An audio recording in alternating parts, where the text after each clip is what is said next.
Did the hospital send the confirmation for my surgery? I asked quietly, trying to keep my voice steady as we sat around the polished oak table. My mom didn't even look up from serving mashed potatoes. They did, she said casually. But we had to use that money for your brother's birthday. He only turns 21 once, you know. My fork stopped midair. You used my surgery money? Dad chimed in, chuckling. You'll be fine, Evelyn. You always make such a big deal out of everything. Your brother barely gets any attention. Let him have his moment. Across the table, Ethan grinned smugly, flashing the new designer watch gleaming on his wrist. Thanks for funding my birthday, sis, he said, half joking but fully proud. The room went silent except for the faint clinking of cutlery. I placed my fork down carefully, my heart thudding like thunder under the calm surface of my voice. So, I said softly, I guess you still don't know who really needs the surgery. Dad frowned. What's that supposed to mean? Mom's smile faltered. Evelyn, stop being dramatic. I looked at each of them slowly, one by one.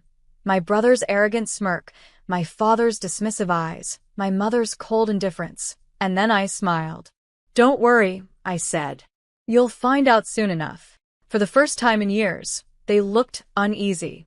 That night, as I packed a single suitcase, I decided they wouldn't get another chance to spend my life like it was disposable. And the real surgery? It wasn't for my body anymore, it was for my freedom. The next morning, I drove to the hospital myself, the same one my parents were supposed to handle everything with. The receptionist, a kind woman named Hannah, looked up my file. Your surgery was fully approved, Ms. Reeves, she said. But your guardian canceled it 2 weeks ago. Claimed it wasn't medically necessary. I froze. Guardian? I was 24. They didn't have that power anymore. Hannah frowned at her screen. Wait, someone submitted an old authorization form under your father's name. That's highly irregular. I exhaled slowly. Can I get a copy of that form? Within minutes, I was holding the evidence, my father's signature, forged beside mine. The ink was shaky, but not enough to draw suspicion. My hands trembled, but my voice was steady when I said, "Thank you." Outside in the parking lot, the sun felt different, not warm, but clarifying. I drove straight to my lawyer's office. Mr. Lane had handled my insurance paperwork before. When he saw the document, his expression darkened. This is fraud, Evelyn. Not just morally wrong, legally punishable. Good, I said quietly. Then we'll handle it legally. That evening, I emailed my parents the scanned copy of the forged signature, attaching the message. I think you should know what the hospital found today. I'll let you decide whether you want to fix it yourselves or let someone else fix it for you. By midnight, my phone buzzed nonstop. Missed calls. Apologies. Excuses. I didn't answer a single one. The real surgery was scheduled for next week, funded by a private foundation that didn't steal from me. And soon, I'd show my family what healing really looked like. A week after my surgery, I received a message in our family group chat, the same one they used to brag about Ethan's parties. Mom, Sunday dinner at 7. Family only. Let's talk. I stared at it for a long moment. Maybe they thought a single dinner could undo years of betrayal. Still, curiosity won. I showed up. The house was spotless, candles lit, like they were preparing for a guest who mattered. Dad smiled stiffly. Evelyn, you look good. Recovery suits you, Mom added, her voice too sweet to be real. Ethan, sitting across the table, avoided my eyes. Probably embarrassed. Probably still trying to figure out how I'd paid for everything on my own. Dinner started quiet, until Dad cleared his throat. Your mother and I made a mistake. We thought we were doing what was best for everyone. You used my medical fund for a birthday watch, I said calmly. That's not a mistake. That's a choice. Mom shifted uncomfortably. We were under pressure. Ethan needed validation. I interrupted. I hope that watch keeps his heart ticking, because mine almost didn't. Ethan looked up sharply. Eve, come on. I leaned back, folding my hands. I didn't come here for an apology. I came here to return something. I placed a sealed envelope on the table. Their eyes followed it nervously. What's that? Dad asked. The beginning of accountability, I said softly. They didn't know yet inside were legal notices. Fraud investigation. Forgery report. Hospital correspondence. And a single note that read, "This is what healing costs when you try to steal it." 3 days later, I was sitting in my office, the same firm where I'd built my career in medical administration, when my assistant buzzed in. "Evelyn, your parents are here. They said it's urgent." I smiled faintly. Perfect timing. They entered, faces pale, eyes darting around the marble-floored room like they didn't belong there. "Eve," Dad began, "the hospital called. They said someone reported us for document tampering. You wouldn't." I leaned back in my chair. "I didn't report you. The system did. The hospital's audit flagged the forgery automatically." Mom's voice cracked. "They said we could face charges. How could you do this to your family?" "Family?" I repeated softly. "You used that word while spending my surgery fund on a watch. You risked my life for a party." Ethan muttered, "It was just money, Eve." I stood, sliding a stack of documents across the table, certified copies from the hospital, the insurance company, and my lawyer. "This is a record of everything you signed in my name. It's also what I sent to the board this morning. They'll decide whether you keep your positions in the hospital trust." Dad's face drained of color. "You wouldn't ruin your own family for this." I looked at him calmly. "You already did. I'm just finishing what you started." The door opened then. My company's legal counsel entered with a folder. "Ms. Reeves, the press statement's ready for your approval." My mother's lips parted in shock. "Press?" I smiled gently. "Transparency, Mom. You taught me to tell the truth, when it's convenient. I'm just doing it when it matters." 2 days later, the conference room was packed, journalists, hospital representatives, and investors. My parents sat stiffly in the second row, their expressions carved in panic. Ethan wasn't there. Apparently, he couldn't handle the stress. The microphones flashed as I stepped onto the podium. "Good morning. I'm Evelyn Reeves, Head of Operations for the Helios Medical Foundation. Today, I want to address a matter not of money, but of ethics." The cameras clicked. I could feel my parents' eyes burning into my back. "Last month," I continued, "someone canceled a life-saving surgery using falsified documents and redirected the patient's funds for personal use. That patient was me." A gasp rippled through the audience. I let the silence linger before continuing.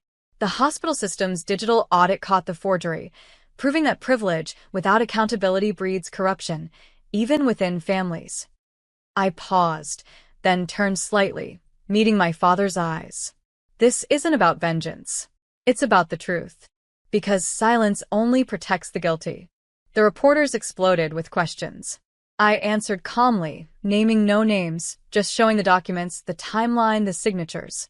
The evidence spoke louder than accusation ever could. Afterward, as I stepped down, I caught my father's whisper to my mother. "She destroyed us." I turned back and said quietly, "No, Dad." I freed myself. The story went viral overnight. Commentators praised my composure, my courage. But I didn't care about headlines. I cared that, for once, the narrative belonged to me. And deep down, I knew this was only the beginning. Because the world now saw what kind of people they were and what kind of woman I had become. By Monday morning, the fallout had begun. The hospital board called an emergency session. My parents' names, once symbols of community respect, were now whispered with shame. News outlets replayed my statement, dissecting every sentence. Social media flooded with support. "Stay strong, Evelyn. She's what integrity looks like." But the part that hit hardest came from the hospital director himself. He called me into his office, eyes full of quiet admiration. "Evelyn," he said, "what you did took courage. We're launching a full ethics review, and we'd like you to lead it." For a moment, I couldn't speak. I'd spent years feeling invisible in my family's shadow, and now the very institution they'd used to control me was placing its trust in me. I accepted. That afternoon, I received a message from Ethan. "Ethan, Mom's crying nonstop. Dad won't leave his office. Are you happy now?" I stared at the screen before replying. "Me? I didn't do this to make them suffer. I did it so they'd finally understand suffering. He didn't respond. Later, I received a formal letter, my father's resignation from the board. The same man who once told me, "You're not strong enough for leadership," had been forced to step down under my signature. That night, I sat in my apartment, the same one they'd mocked as temporary. My surgical scar still ached faintly, a reminder of what almost didn't heal. Some wounds fade with time. Others, you learn to wear like armor. And mine? Mine gleamed, proof that betrayal doesn't break you. It builds the version of you they never thought you'd become. 2 weeks later, I got an unexpected call from my mother. Her voice was quiet, stripped of the usual authority. "Evelyn, can we have dinner?" "Just the family." I hesitated, but agreed. There was no anger left, just curiosity. The restaurant they chose was the same one where we'd celebrated my brother's every promotion. When I arrived, the air felt heavy. My father was already seated, staring into his untouched glass of water. My mother looked older, not physically, but in spirit. "Evelyn," she started softly, "we didn't realize how much we'd hurt you." I met her eyes. "You realized?" "You just didn't care until the world did." Dad flinched. "We were under pressure. I made bad choices." "No," I said calmly. "You made comfortable ones. At my expense." The waiter brought our food, but no one touched it. Silence filled the space between us, the kind that comes when truth replaces excuses. After a long pause, my father sighed. "We've lost everything: reputation, board seats, respect. But you gained all of it." I folded my hands. "I didn't want you to lose. I just wanted to stop losing myself." For the first time, my mother's eyes welled with tears. "You've become someone stronger than we ever imagined." I smiled faintly. "You mean stronger than you ever allowed me to be." The check arrived. My father reached for it, but I stopped him. "Don't worry. I've got it." It wasn't pride. It was closure. For years, they'd paid to control me. Tonight, I paid to end it. A month later, the hospital's annual gala was held, the same kind of glittering event my parents once ruled. This time, I stood at the podium, not as a patient or a daughter, but as the newly appointed director of medical ethics and patient advocacy. Flashbulbs popped. The same reporters who'd once chased my father now turned their cameras toward me. My speech was short, deliberate. "Integrity," I said, "isn't inherited. It's proven when doing the right thing costs you everything." Applause filled the hall. I caught sight of my parents near the back, standing, clapping slowly. My mother's eyes glistened with something between pride and regret. My father looked smaller, but finally human. After the event, I stepped outside into the cool night air. The city lights reflected off the hospital windows like constellations, distant but clear. Julian, the hospital director who had believed in me from the start, joined me quietly. "You did it, Evelyn," he said softly. "You turned pain into purpose." I smiled faintly. It was never about revenge. It was about rewriting the ending. He nodded. "And you did, beautifully." Weeks later, I received a handwritten letter. It was from my father. No excuses this time, just 7 words. "You were always the strong one, Evelyn." I placed it in my desk drawer, beside my old surgical bracelet, the one that once labeled me dependent. Now I was anything but, because sometimes poetic justice isn't loud. It's quiet. It's calm. It's a woman standing on her own 2 feet, while the world finally watches her rise.